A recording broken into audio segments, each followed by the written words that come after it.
So guys, as promised, Trump has begun his investigation into all the money that was received by Boko Haram, in Nigeria. Like you can see from this today's headline, it says Boko Haram, US to audit 8 funds to Nigeria.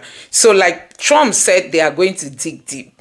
They are going to dig deep. So we are going to be seeing all the Bureau de Change people that participated in all this, all the NGOs, possibly if there are imams that are involved, if there are leaders in the north who are involved and all that, all these things are going to be coming up. Also, Trump has acknowledged that Boko Haram committed atrocities. Like you can see, this is today's headline, and it says US condemn Boko Haram atrocities. That is what the United States is saying. And it will shock you to know that this same Boko Haram that is said to have committed atrocities by the United States is now being granted pardon by the Chief of Defense Staff. Today's headline again says 789 ex-terrorists undergoing de-radicalization, rehabilitation, reintegration program, CDS. So they said these people are going to be undergoing reintegration program. These are all today's headline. But let me show you what El-Rufai said in 2021. In 2021, El-Rufai said, federal government not against bandits because they are doing business, not secession like Nnamdi Kanu. So guys, you should then connect the dots. Connect the dots yourself. So these people were busy pampering terrorists, bandits, and all that. They said they were doing business. They were doing business. And that's why nobody in the north could raise alarm that money was coming, flowing into the north, into the hands of these people. Nobody was saying that, not until Trump came into power now to start exposing all this. Anyway, thanks to David Hundein, who even called the attention of Elon Musk. This was how all these things started unraveling. Anyway, that's not even the headline. The Lagos State Assembly is raking because of Seyi Tinubu's ambition. We know that they removed the former speaker because, he also has that ambition to become the next governor of Lagos State. And Seyi Tinubu wants to become the governor. But guess what? It didn't go well on the part of Tinubu because Tinubu still wants to come and run in 2027. He doesn't want to lose. So Tinubu has done his calculation and said, okay, if Obasa is out, it might affect my chances in Lagos. And now Tinubu is saying, bring back Obasa. But guess what? The state lawmakers are saying no to Tinubu, that we have already elected a female lawmaker and she's going to remain there. On her mandate, they are going to stand. Anyway, let me allow you to take a look at what played out in the House of Assembly in Lagos State. Take a look for yourself. Following reports that Mudashiru Obasa planned to resume as Speaker amid the commotion, Miranda walked into the Assembly complex to the cheers and applause of lawmakers and some members of staff.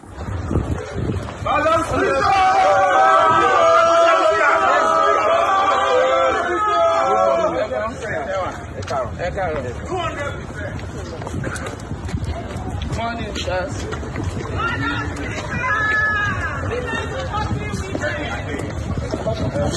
Madam Speaker!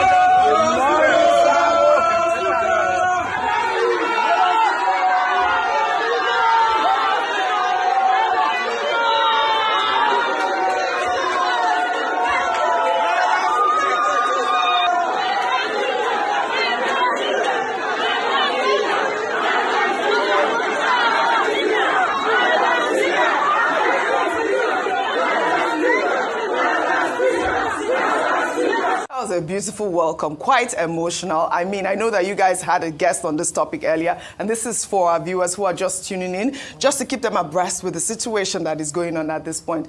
The conversation really is that DSS was there. Yes. And they're saying that the House had requested the DSS to strengthen security around the premises following reports that Obasa was going to resume as Speaker, despite the fact that this woman has rejected the resignation. But in the meantime, a chaotic scene broke out ahead of plenary session on Monday as some members of staff and sergeants at arms chased away DSS operatives from Lagos Assembly Chamber. Let's take a look.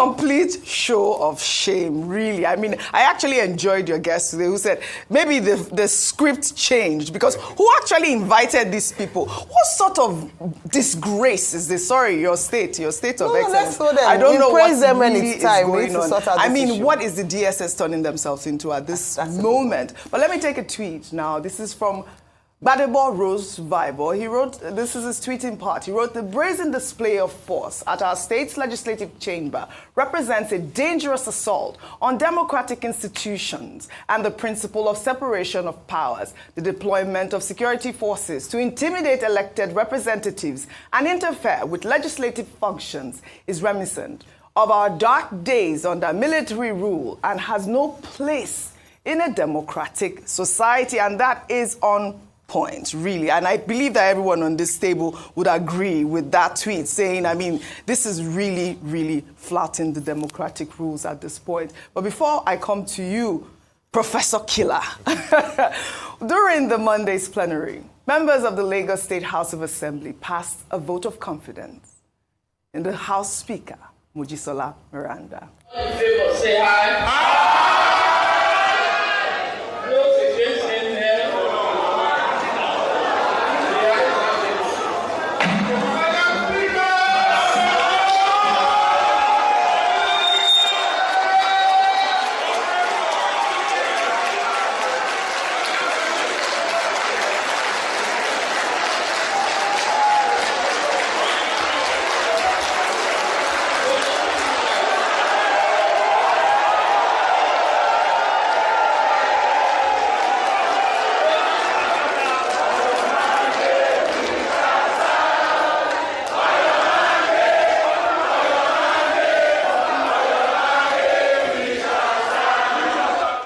So at the end of the day, what is really causing this commotion? Mudashiru Obasa. Let me just take one more reaction before I come to you, and this is from Prince de Lagos. He wrote, Dear Mudashiru Obasa, your desperation to remain in office as Speaker after 10 years is shameful and leaves a bad taste in the mouth. You are nobody's lord, and your hereditary elevation as Speaker only makes you first amongst your colleagues who are electorally your equals. It is indeed a great virtue for a servant of fortune to know when to quit, especially when the ovation is loudest. You have never been the most brilliant, or most articulate, or even the best representative of his people in the Lagos Assembly. You have only been lucky and favored by grace. Shouldn't that be enough reason to count your wins and move on with your life? The prince is asking Mudashiru Obasa some pertinent questions. Go ahead.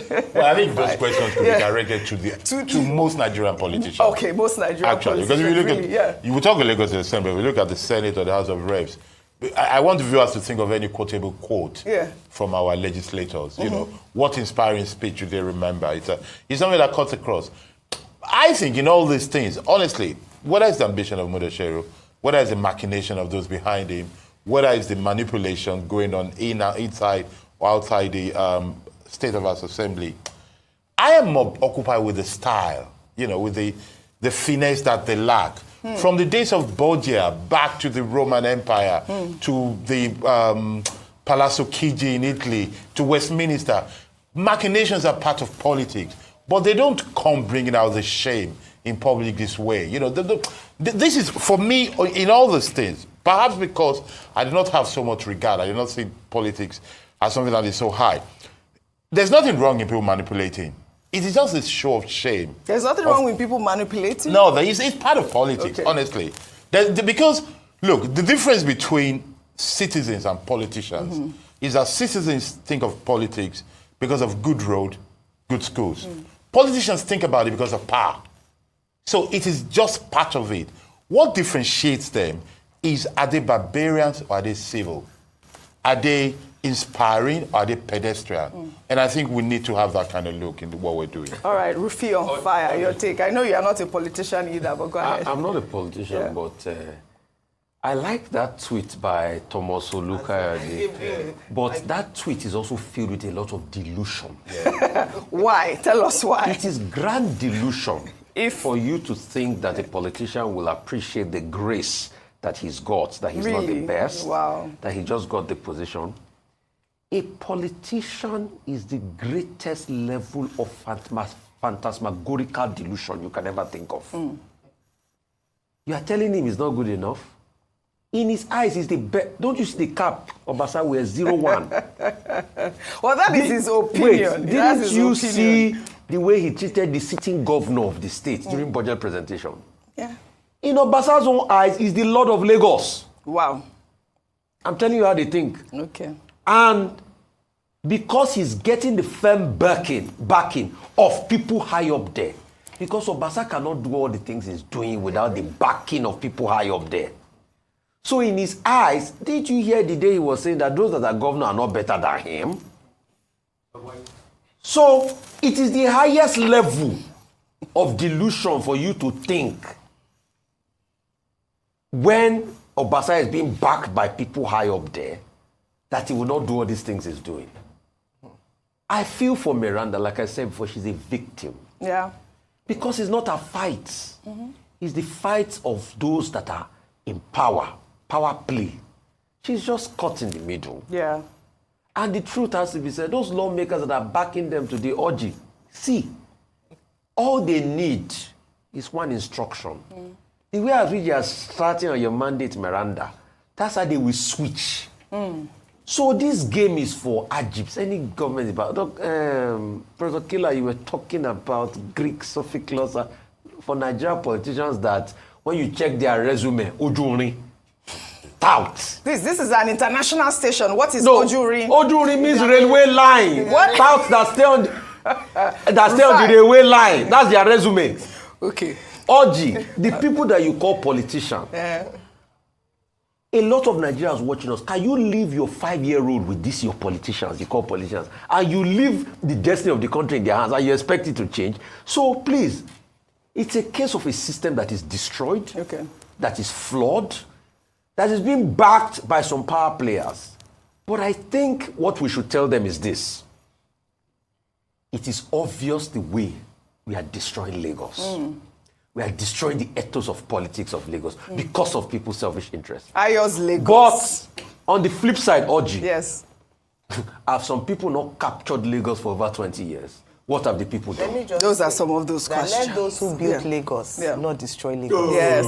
Because we've been hearing stories of they built. Okay. You know, sometimes it's the hands that you build you can use to destroy. Well, so there needs to be, and I'm saying, and I'm speaking in parables, I'm speaking about, since no one is talking about the elephant in the room, in terms of who is the person giving impetus? I have a different opinion on that. I have a different opinion on that. I think Obasa is a man on his own. Oh, you think? I think so. In politics, you cannot act this brazenly. I mean, he's been a speaker Lagos for 10 years. He has connections. He knows people. I mean, why do we have to cast aspersions or start thinking? That's just my opinion. That's good. My opinion is that Obasa does not have the guts to stand against the members and the GAC in Lagos without a superior power backing him. I maintain my stance on that. But the other thing I wanted to say, he's not standing against the whole GAC. He has some GAC on his side. Yeah, but I mean, they should just respect. Let me just say one thing because of Honorable Mojisola Miranda. Yes, I want to speak to her woman to woman this morning. I don't want her to play the victim. You are not a victim. Many men have walked through this or walked this path and they've held their stance and been strong. And please, let's stop saying, no, she's crying. We are built differently. Sometimes we express emotions in different ways. It doesn't signify weakness. No, at all. She was overwhelmed by the proceedings, and that was how she expressed herself. It's not because she's weak. Madam Speaker, you are the substantive Speaker of Lagos State House of Assembly. Stand your ground. Please, let's not say because she's a woman, she's weak. I mean, you have support of your people. How many lawmakers are backing her now? 37 out of, come on. And other Lagosians are backing you. Women are backing you as well. You want to stand firm. Yes, absolutely. All right. Stand firm. I'm with Ayo on this. You should not allow what they did to female speaker, Lagos State, stand firm. Well, in Enugu State, the state government has reacted to demolition videos in circulation showing young men going in and out of buildings during the demolition exercise. Well, the government is demolishing buildings that encroached on the Enugu-Okpe-Nsukka road, which is reported to have been a nightmare for commuters. The government said notices had been served to the owners of the buildings, and occupants had since evacuated, but that few daredevil scavengers defy security agents guarding the site to cut away rods and leftover property, risking their lives, as we'll see in this video. Look at them, this is happening live at Enugu State, Abakwanike precisely. Liberty. People are taking risks. Look at the risks people are taking because of iron and aluminium, rod and aluminium. Look at the kind of risks young boys are taking. Look at the kind of risks. Can you see this? Are you seeing this? Are you seeing this? Are you seeing what is happening? Are you seeing what is happening? Are you seeing what is going on? The next thing that we say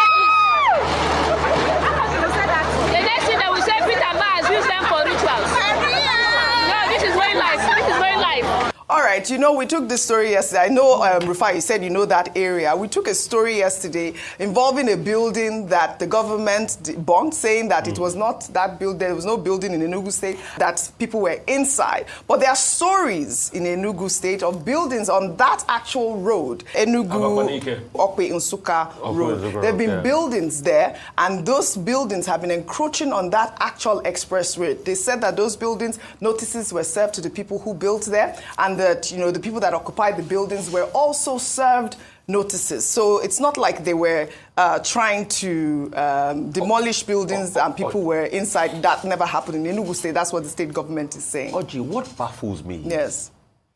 What was the madness going on in government when they were building those buildings at first? Yeah. Who gave permission? You see, we throw the baby away with the bathwater a lot in this country.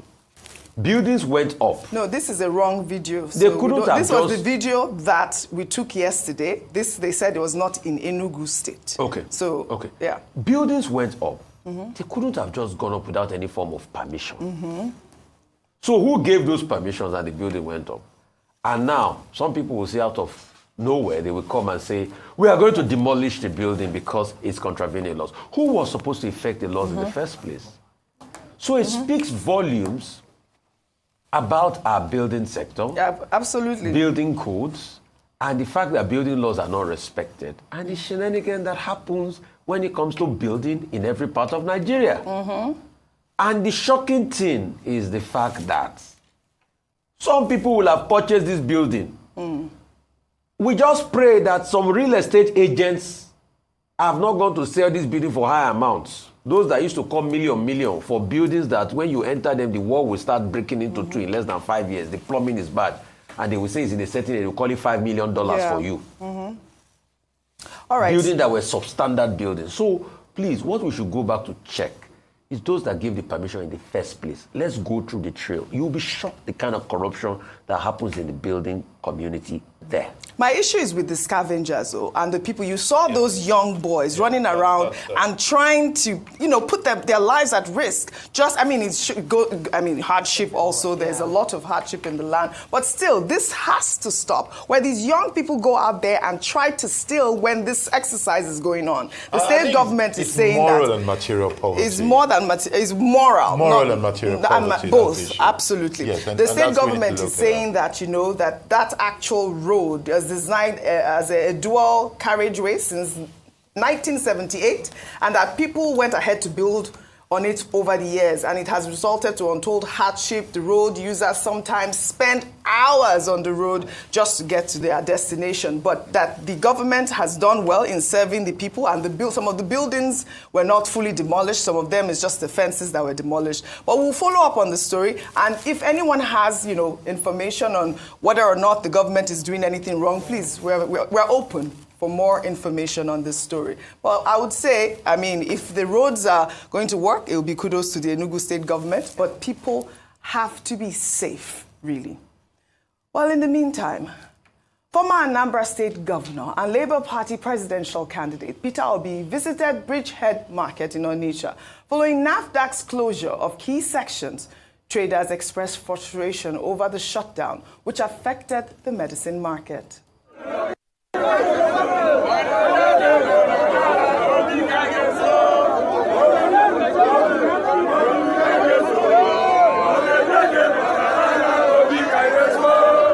So to shut down a market for 1 week is huge. This entire place has over minimum 30 bank branches. So there's a lot of activities going on here, you know. So if we come, this is bad, isolate it, take it, prosecute those who are involved, deal with them within the law. Decisively. Decisively. Remember, all the drugs you people back then was sent to the army barracks here. I supervised it, I put the fire on it, and we burned it. I know. And I told them, I said, it's me who is doing this, your governor. So you will know. But at the same time, that we can't shut down means of people's livelihood. I'll take some tweets. This is from Concerned Citizen, who wrote, closing the entire market when the affected sections can be cordoned off is not only heartless, but wicked and very mischievous as well as irresponsible. Those in charge of this agency should do the right thing, I beg. How does closing off, for example, the plumbing materials section help? What concerns NAFDAC and building materials? Focus on the food drug section and let the other traders be. This is overreaching, and this is the conversation we've had before about NAFDAC overreaching. Let me take this tweet from Pastor Okezie, who wrote, late Professor Dora Akunyi closed the same market for about 4 months, and she further stated that the market is responsible for most of the fake drugs in Nigeria. If there is no Onitsha market, Nigeria will record less than 5% of fake drugs on the market. She locked it for months to screen the entire market. I mean, that is a different conversation entirely. We know it doesn't make it right at all. And you know, I wanted to bring that actual statement, because we had seen a lot of these tweets of some Nigerians actually endorsing the fact that this market was closed down and people are left suffering when you can actually do the right thing by going through the actual process of go ahead. What's the obvious? Those endorsing this thing are wrong. They are wrong. Yeah. But the mindset, the prevailing mentality. Okay. If you live in a society where every step you take, wrong things are done with no consequence, you start to endorse them. In reality, I think what we need to learn to do is for individuals to sue. You see, those people whose shops or stores or enterprise were closed, I think they need to get together and sue whoever closed them down to say, you have disrupted my business, which is a legitimate business, and I challenge your right to do so, and I'm bringing forward a bill to say, this is the amount I'm losing because of you suing it. Because there are some people who, when they get into office in Nigeria, either as elected or nominated or bureaucrats, they just lose the sense of measure. Yeah. Not because we do not measure what goes wrong when we act wrongly. And I think if we want to truly develop, that is a place to start from. Absolutely. I like that point.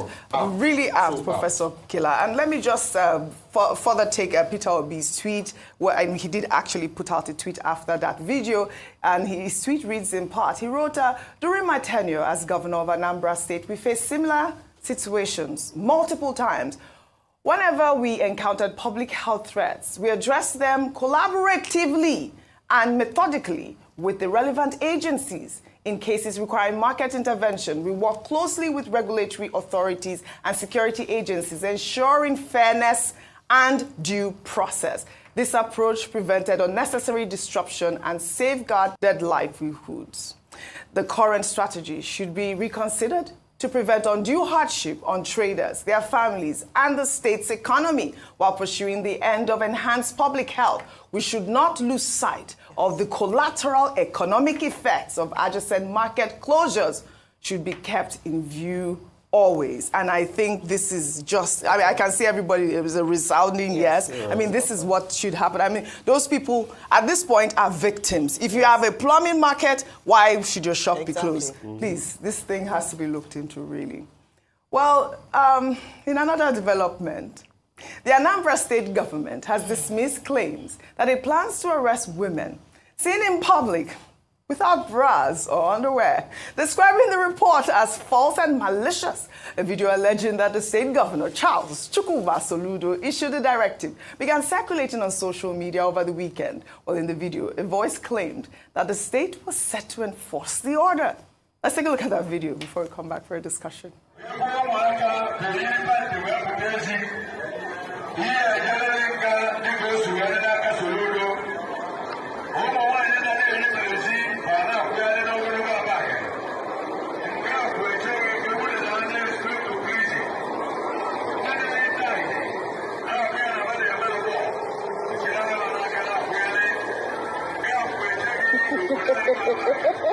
Yeah, I thought this was so hilarious. Well, I wish Dr. Mati was here. Can you just help us out? I just want to say something. The guy said, don't come out if you're not. I know Professor Soludo, and I can assure you, he will never do something like that. He might do other things, but he will not do something like this. He said that there is no policy regulating citizens, but when I saw the video, the first person I thought about was Dr. Mati with his Free the Nipples campaign. I thought it was so funny, but it's good that it has been clarified because I'm like, what nonsense? Yeah. How can you be saying, don't wear bra? Rufai, you're smiling to you. Go ahead, say a quick point before we take our good news story. I'm yes, this. Morally, you can come out and speak against it, but now actually put a policy in place. That was way too much. I just wanted to put it like. And philosophy. There are bigger things to handle. But you know, these Gen Z people, they do the free the nipple thing. So, I mean, that's probably why that guy was upset. Why are you repeating free the nipple? No, because it's the truth. Why would somebody go out with a loudspeaker to say, don't come out naked? What is your business, really? What really is your business? I mean, that's a problem. Yes. Because let's have mercy on the men. Yes. And people want to speak. But I also feel that there are bigger issues. There are bigger issues in Anambra State to worry about. Well, all right. So guys, you have seen what we are saying. These people, they don't mean well for Nigeria. Let's go back to the headline that we started with. You can see that Trump is not playing. Trump is not joking. Trump said he was going to investigate, and you can see that investigations have started. These are all today's headlines saying that the USA is already starting to audit all the money that Boko Haram received. This is specifically for Nigeria, not Afghanistan or Pakistan or any of those countries. This is specifically for Nigeria, and this is today's headline. So Trump is not playing. They want to know how much money actually ended up in the hands of Boko Haram, how much of their arms, because we heard that foreign helicopters were bringing in arms and money, foreign currencies and all that. Like, you also know that the CDS has once confirmed that Boko Haram has foreign fundings. You know, they have people who are funding them, and that is just the challenge. That's why they cannot stop them. But you can see it is the same Boko Haram they are de-radicalizing. But if you are from the Igbo extraction, you don't have that benefit of being de-radicalized. You know, they will put you in jail and you might even end up being buyed. So guys, in short, let me not even go on, you know, the hatred for the Igbos in this country, people who are being marginalized, which everybody is seeing it, and they are agitating. No government has ever come on board to say, okay, come, let's sit down and talk. Why are you agitating? Let's negotiate. Let me tell you what I'll do for you people to make you people stop the agitation. Nobody is saying that. What they only concentrate on is how to get the Igbos, squeeze them, possibly because they are successful, they are doing well. But I tell you, all those is not going to help this country to move forward. Like people will say, you keep holding them down, you are holding yourself. Holding the Igbos down, you are holding yourself. Release them, release yourself, so that this country will move forward. What are they demanding? If the Boko Haram people are being granted pardon, amnesty, de-radicalization, giving taxpayers money and all that, and you are saying an Igbo man should be termed a terrorist because he is agitating for secession, that is not fair. That is not fair. Anyway, guys, let me know what you think about this in the comment section below. Please don't forget to subscribe to the channel, turn on the notification bell. Please give this video a like so that YouTube can recommend it to others, and drop your thoughts in the comment section below. Thank you.